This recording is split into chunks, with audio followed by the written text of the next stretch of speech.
They didn't exile her. They didn't warn her. They put her in a box, nailed it shut, and buried her alive.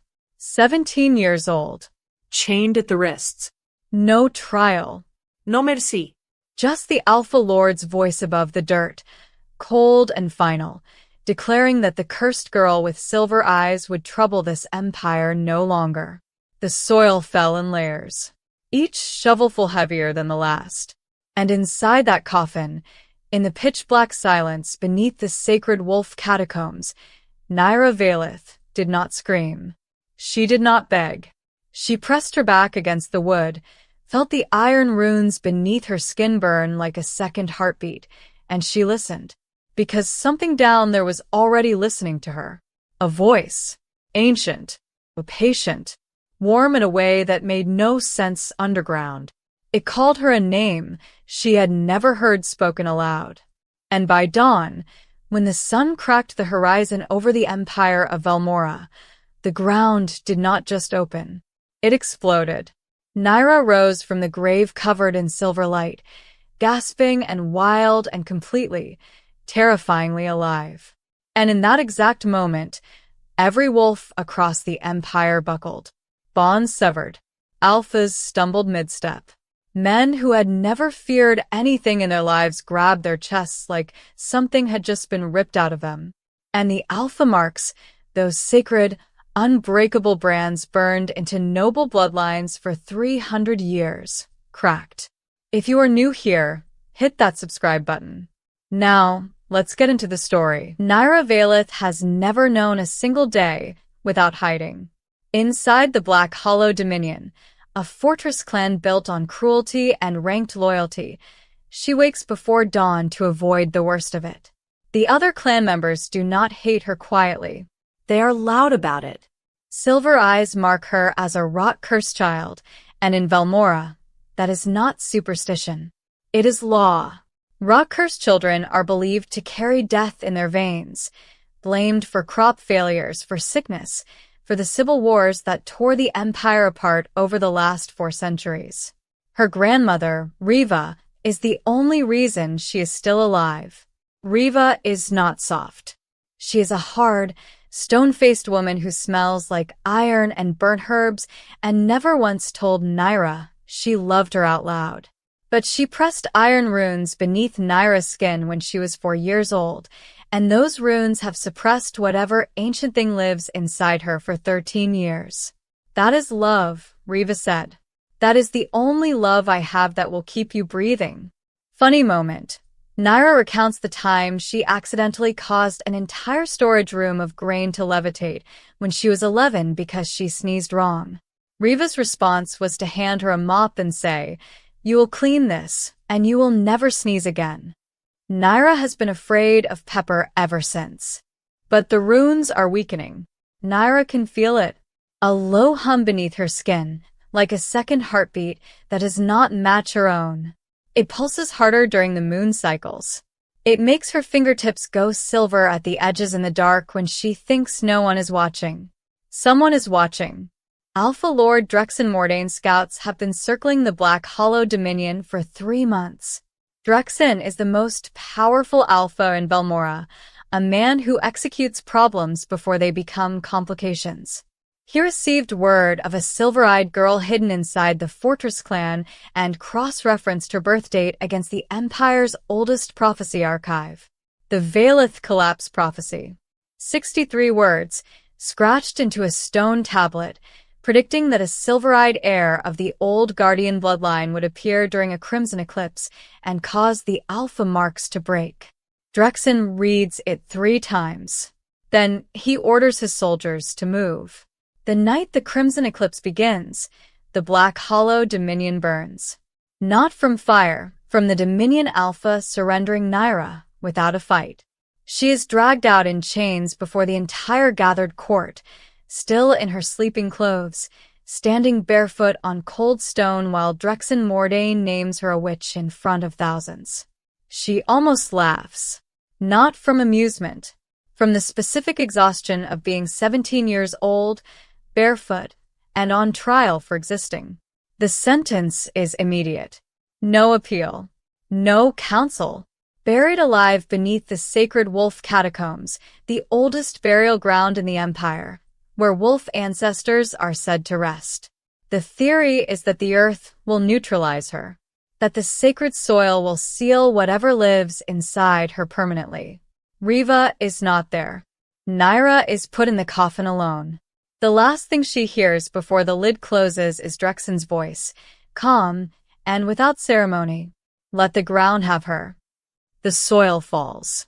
And beneath the earth, beneath the silence and the dark and the weight, something very old opens its eyes. In the absolute black of the coffin, Naira hears the voice for the first time.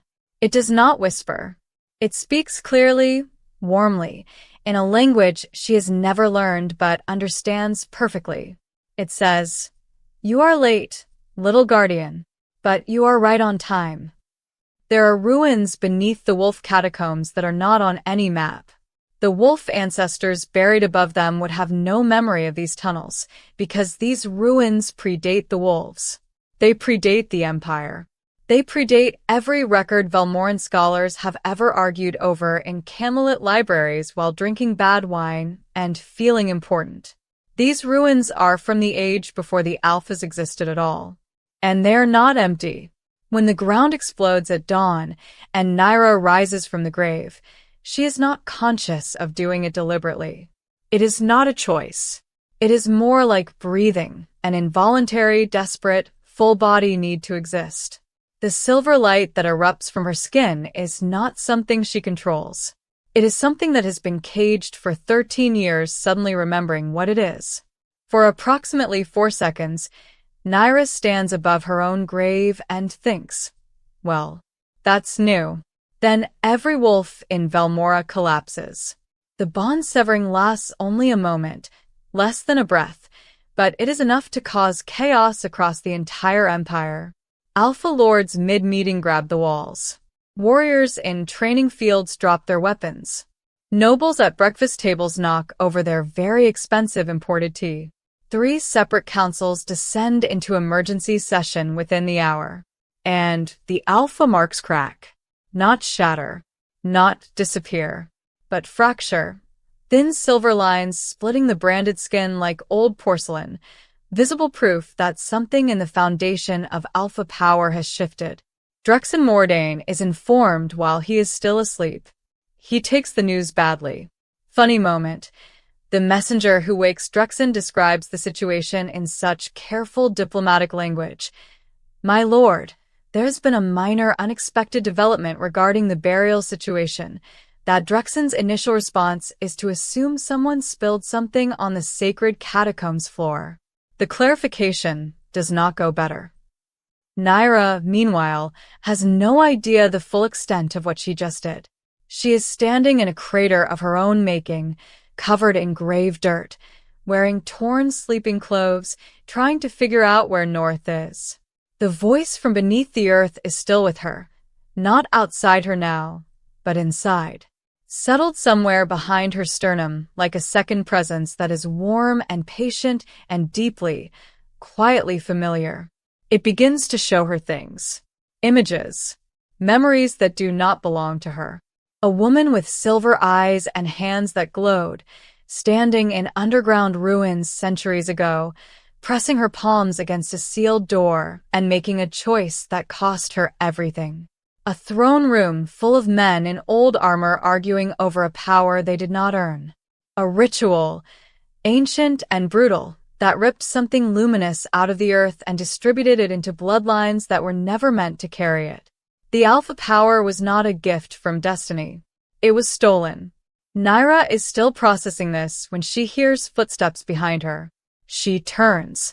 Standing at the edge of the crater, wearing black armor with a cracked alpha mark visible above his collarbone, is a young man who looks like he would rather be anywhere else on the continent. Tall. Dark-eyed. A jaw that carries the specific tension of someone who has not slept in 20 hours and is currently reconsidering several life choices. Kalen Drax, son of the man who tried to kill her. He looks at her. He looks at the crater. He looks at her again. "You're supposed to be dead," he says. I noticed, Naira says. A pause. My father's going to send an army after you. I also noticed. Another pause. I can help you disappear before they get here. He says it like the offer costs him something. I have reasons. They are not charitable. You should not trust me. Naira stares at him for a long moment. At least you're honest about it, she says. As they move to leave, Naira's silver glow pulses once, involuntary, and Kalen stumbles. His cracked alpha mark flares and goes dark. He presses his hand to it, expression unreadable. Then, quietly, that's not possible. That mark hasn't responded to anything in 3 years. He doesn't explain. He just starts walking. And Naira has the sudden, horrible feeling that whatever connection just passed between them is not going away. She goes alone. Kalen argues against it in 3 structured points, and one moment where he stops being structured entirely and just says, flatly, that this is the worst idea she has ever had. Naira points out that her second worst idea was trusting the son of the man who buried her, and that turned out arguably fine. This does not help his expression. She goes alone. The path back to the catacombs takes her through the heart of Velmora's capital, which is currently in controlled chaos. The Alpha Mark's cracking has caused a cascade of political fractures. Lords who built their power on intimidation find their marks no longer project the same authority. 2 minor clans have already attempted to declare independence. The imperial court is in emergency session indefinitely. And somewhere in all of it, High Regent Selveth is perfectly calm because all of this is exactly what he wanted. Naira moves through the city unseen. Not because she is invisible, because the presence inside her shows her where to step, where to wait, when to breathe quietly. It feels like being guided by a hand she cannot see, but has always trusted. The underground ruins are larger than she understood from the visions.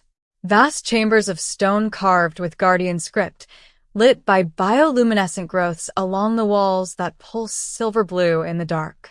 The sealed door she saw in the visions is at the deepest point, enormous, ancient, covered in iron runes identical to the ones her grandmother pressed beneath her skin. And standing before the door is not Selveth. It is a woman, silver-eyed, hair like dark water, a presence so ancient it makes the air feel thick. Wearing chains that are not made of metal, made of old script and compressed light, binding her to the door she herself sealed 340 years ago. She turns when Naira enters the chamber. She has Naira's face, slightly older, the same bone structure, the same specific expression of someone who has been waiting a very long time and is choosing to remain calm about it. You look like your grandmother, the woman says. She had that same look when she was about to do something reckless. Naira's voice comes out smaller than she intends. Who are you? The woman's chains shift. The light in the room pulses once, silver, warm, achingly familiar. I am the reason you survived the coffin, she says. I am the reason you have always survived. A pause that fills the entire chamber. I am your mother. And then, before Naira can respond, before she can breathe, before she can process a single word, the door at the far end of the chamber opens. High Regent Selveth steps through it, dressed in white, smiling like a man who has been waiting 3 centuries for this exact moment. Lovely, he says pleasantly. You're both here. That saves considerable time. He looks at Naira with the specific warmth of someone who views another person entirely as a resource. I only need one of you, he adds. The other is welcome to watch. Kalen crashes through the ceiling, literally through stone, having apparently decided that the worst idea she ever had was going alone, and that the second worst idea was letting her. He lands badly, bleeding from the shoulder, and looks at Selveth, then at the chained woman, then at Naira. You found your mother. Yes. And the immortal villain is also here. Yes. A very long pause. Naira. Yes. I named one of the ravens. I need you to know that before things go badly. She goes alone. Kalen argues against it in 3 structured points, and one moment where he stops being structured entirely and just says, flatly, that this is the worst idea she has ever had. Naira points out that her second worst idea was trusting the son of the man who buried her, and that turned out arguably fine. This does not help his expression. She goes alone. The path back to the catacombs takes her through the heart of Velmora's capital, which is currently in controlled chaos. The Alpha Mark's cracking has caused a cascade of political fractures. Lords who built their power on intimidation find their marks no longer project the same authority. 2 minor clans have already attempted to declare independence. The imperial court is in emergency session indefinitely. And somewhere in all of it, High Regent Selveth is perfectly calm, because all of this is exactly what he wanted. Naira moves through the city unseen. Not because she is invisible, because the presence inside her shows her where to step, where to wait, when to breathe quietly. It feels like being guided by a hand she cannot see, but has always trusted. The underground ruins are larger than she understood from the visions. Vast chambers of stone carved with guardian script, lit by bioluminescent growths along the walls that pulse silver blue in the dark. The sealed door she saw in the visions is at the deepest point, enormous, ancient, covered in iron runes identical to the ones her grandmother pressed beneath her skin. And standing before the door is not Selveth.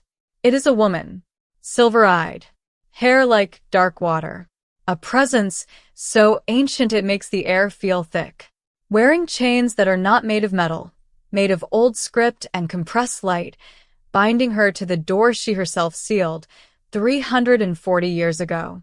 She turns when Naira enters the chamber. She has Naira's face, slightly older, the same bone structure, the same specific expression of someone who has been waiting a very long time and is choosing to remain calm about it. You look like your grandmother, the woman says. She had that same look when she was about to do something reckless. Naira's voice comes out smaller than she intends.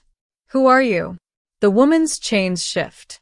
The light in the room pulses once, silver, warm, achingly familiar. I am the reason you survived the coffin, she says. I am the reason you have always survived. A pause that fills the entire chamber. I am your mother. And then, before Naira can respond, before she can breathe, before she can process a single word, the door at the far end of the chamber opens. High Regent Selveth steps through it, dressed in white, smiling like a man who has been waiting 3 centuries for this exact moment. Lovely, he says pleasantly. You're both here. That saves considerable time. He looks at Naira with the specific warmth of someone who views another person entirely as a resource. I only need one of you, he adds. The other is welcome to watch. Kalen crashes through the ceiling, literally through stone, having apparently decided that the worst idea she ever had was going alone, and that the second worst idea was letting her. He lands badly, bleeding from the shoulder, and looks at Selveth, then at the chained woman, then at Naira. You found your mother. Yes. And the immortal villain is also here. Yes. A very long pause. Naira. Yes. I named one of the ravens. I need you to know that before things go badly.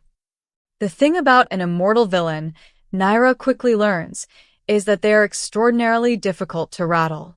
Selveth watches Kalen crash through the ceiling with the expression of a man who has seen considerably worse and has the patience of someone who has outlived every inconvenience he has ever encountered. He brushes stone dust off his white robes. He waits for the dramatic entrance to complete itself. He even offers Kalen a moment to find his footing before speaking. The Drax heir, he says pleasantly. Your mother was also very determined. You have her eyes.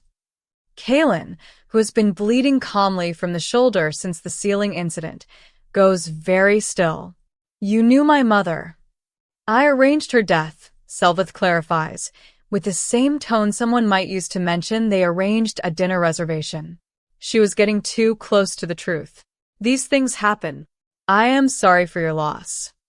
He does not sound sorry. What follows is not precisely a fight. It is more like a negotiation conducted through violence, with Selveth making arguments using ancient constructed power and Naira responding using something she does not entirely understand yet, but is learning very quickly. The key revelation arrives mid-confrontation when Selveth, confident, unhurried, makes his critical error. He tells her what she is. Not a cursed child. Not an omen. Not a weapon or a sacrifice or a problem to be managed. The guardian bloodline, Selveth explains with the particular arrogance of someone who has never imagined he could lose, was created for one purpose: to maintain the seal on the lunar entity imprisoned beneath Velmora. To keep the power balanced. To ensure that what lived in the earth stayed in the earth, stable and whole, rather than being extracted and distributed into bloodlines that couldn't properly contain it. The alpha power is not just stolen. It is leaking. Every war, every famine, every generation of civil conflict that Velmora has suffered for 3 centuries, all of it is the consequence of power being held in vessels it was never designed for, slowly fracturing the empire's spiritual foundation from the inside. Naira is not the source of the rot. She is the cure the empire buried. You could have fixed this, Naira says. She is not angry. She is something quieter and more dangerous than angry. 300 years ago, you could have simply returned what you took and lose everything I built.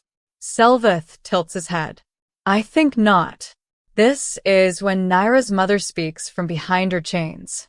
Not loudly, almost gently. Naira. The door is not locked from the outside. Naira turns. The chains binding her mother to the door are the same iron rune system her grandmother used to seal her own power, a system designed to be opened by guardian blood. Her blood. Selveth realizes what she is about to do approximately 1 second before she does it. He lunges. Kaelin steps between them. What passes through Kaelin when Selveth's constructed power hits him is not pain, or not only pain. It is the bond, the impossible link between his life and Naira's, absorbing the impact and redistributing it as light. His alpha mark, cracked and dark since the grave eruption, blazes silver for the first time in 3 years and holds. Naira presses her palm to the door. The iron runes recognize her instantly. The chains dissolve, and 340 years of imprisoned lunar light floods the chamber at once. Not violent, not destructive, but overwhelming in the way that a held breath finally released is overwhelming. Every guardian rune carved into the ruins blazes to life. The bioluminescent walls go white. And above them, across the entire empire of Velmora, every alpha mark completes its fracture and falls silent. Not gone. Not destroyed. Returned. Selveth does not escape. He does not have time to. 3 centuries of borrowed immortality, sustained by stolen power, unravels in approximately the same duration it took him to understand what was happening. He ages. He diminishes. He becomes, very briefly, exactly what he would have been without the theft, an old man, exhausted, finally at the end of something that should have ended long ago. He does not look afraid. He looks almost relieved. Naira watches him go and feels nothing she expected to feel. Her mother steps free of the door for the first time in 340 years. She rolls her shoulders. She looks at the ceiling. She looks at Naira. You are, she says, significantly more composed under pressure than I was at your age. I had a good teacher, Naira says. She never told me she loved me out loud. Her mother is quiet for a moment. No, she says. She wouldn't have. That wasn't Riva's way. From somewhere behind them, Kaelin, sitting on the floor with his back against the ruins wall, shoulders still bleeding, a raven perched inexplicably on his knee, says, I named her Persistence. The Raven. I thought you should know. Naira looks at him. He looks back with the expression of a man who has just helped end a 3-century empire of stolen power, nearly died twice, and considers the naming of a raven to be the most significant thing he has done today. Persistence, Naira repeats. She earned it. As the three of them prepare to leave the ruins, Naira's mother pauses at the base of the stairs. She turns back, not to Naira, but to the chamber, to the sealed door now open, to the darkness beyond it. There is one more thing, she says quietly. Selveth was not working alone. He never was. She looks at Naira, the one who first taught him the ritual, the one who showed him what to take and how to take it. That one is still out there. A pause. And they have been watching you since the day you were born. The Empire of Velmora does not fall all at once. It falls the way most things fall when their foundation is removed, slowly, then suddenly, then in ways that look less like destruction and more like rearrangement. The Alpha Marks returning their stolen power to the Earth does not leave a void. It leaves a question: what does authority look like when it cannot be branded into skin? Naira spends the next 3 years helping answer that question, one territory at a time, with her mother beside her and Kalen slightly behind her at all times, because he has decided that her threat assessment is statistically unreliable and someone needs to watch the exits. He is not wrong.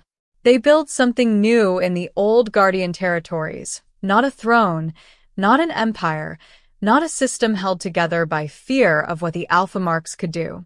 Something quieter. Something chosen. Somewhere in the second year, Naira stops thinking of herself as a cursed girl who survived. She starts thinking of herself as a guardian who came home. The ravens stay. All 23 of them. Persistence is the loudest. She always was.